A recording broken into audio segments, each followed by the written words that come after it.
Baik, selamat siang Pak dosen, selamat siang teman-teman. Perkenalkan, nama saya Gede Mayana, NIM akhir 018. Kali ini saya akan menjelaskan mengenai penerapan desain organisasi. Mana suatu perusahaan dapat berjalan dengan baik dan mampu mencapai target yang diinginkan jika manajer dapat memutuskan desain organisasi apa yang pantas dan baik untuk digunakan organisasi tersebut. Yang mana terdapat dua model organisasi, dua desain organisasi yang dapat digunakan. Yang pertama adalah desain organisasi mekanik. Nah, desain organisasi mekanik ini biasanya diterapkan dalam organisasi dalam perusahaan, di mana terdapat direktur utama yang membawahi berbagai macam direktur seperti direktur umum, direktur teknik, dan sebagainya. Dan direktur umum dan direktur teknik ini membawahi berbagai macam divisi di perusahaannya. Nah, ada beberapa hal yang menjadi ciri dari desain organisasi mekanik ini dalam diterapkan di dalam organisasi, yaitu yang pertama adalah individual specialization, di mana setiap bekerja secara terpisah dan terspesialisasi dalam suatu tugas kerja yang terurai dengan jelas, yang mana bisa dilihat dalam struktur organisasi perusahaan tersebut ada namanya divisi keuangan, divisi pengembangan usaha, divisi teknik, dan sebagainya. Yang kedua adalah simple integration mechanism, yang mana adanya hierarki kewenangan yang terurai secara jelas dan digunakan sebagai alat mekanisme integrasi yang utama, yang bisa dilihat di slide di samping. Ada direktur utama yang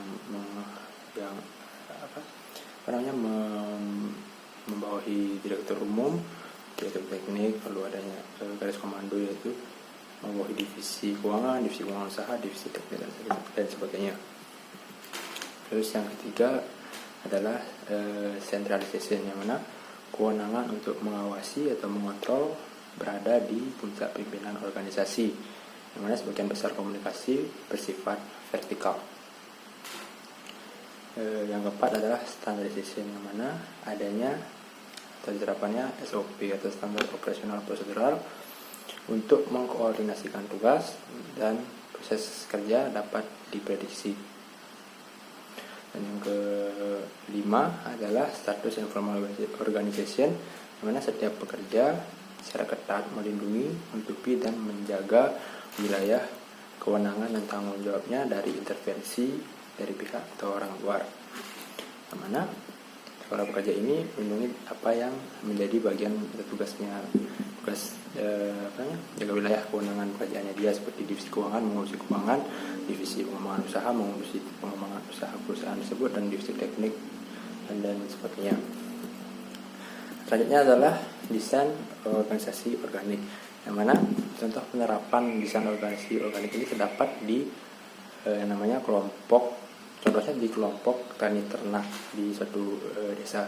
Yang dalam contoh di samping saya ini dapat dilihat di kelompok tersebut ada yang menjadi pelindung, yaitu perbekal dan kalian banjar dan sebagainya. Ada yang menjadi ketua kelompok, ada yang menjadi wakil ketua kelompok, ada yang menjadi sekretaris, ada yang menjadi bendahara, dan tentunya anggota kelompok itu sendiri. Jadi dari penerapan desain organisasi organik ini dalam organisasi sendiri adalah yang pertama adalah joint specialization, yang mana setiap bekerja secara bersamaan dan tindakan-tindakan mereka terkoordinasi untuk menemukan dan menentukan cara-cara terbaik dalam mengerjakan suatu pekerjaan. Yang kedua adalah complex integration mechanism, yang mana satuan tugas dan tim, yaitu sebagai mekanisme utama integrasi.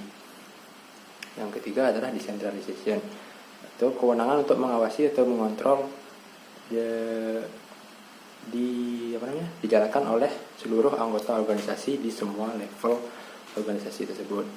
Jadi komunikasinya bersifat lateral atau berdatar antar fungsi dan tanpa harus melapor dulu ke puncak pimpinan perusahaan.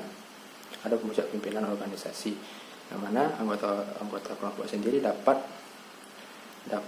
atau boleh mengawasi kegiatan dari organisasi tersebut. Yang keempat adalah mutual adjustment, yaitu menggunakan secara ekstensif hubungan tatap muka untuk mengkoordinasikan tugas. Dan proses kerja ini relatif sulit untuk diprediksi. Yang kelima adalah status informal organization, yaitu setiap kerja berbagai ilmu dan keterampilan yang dimilikinya dengan orang lain, yang kewenangan dan tanggung jawabnya dapat berubah sepanjang waktu, jadi tidak menentu. Jadi tadi contoh penerapan desain organisasi sendiri, ada yang contoh penerapan desain organisasi mekanik sendiri, yaitu contohnya ada di dalam perusahaan, dan juga contoh penerapan desain organisasi sendiri terdapat di seperti kelompok dan ternak yang ada di desa dan sebagainya. Sekian dari saya, terima kasih.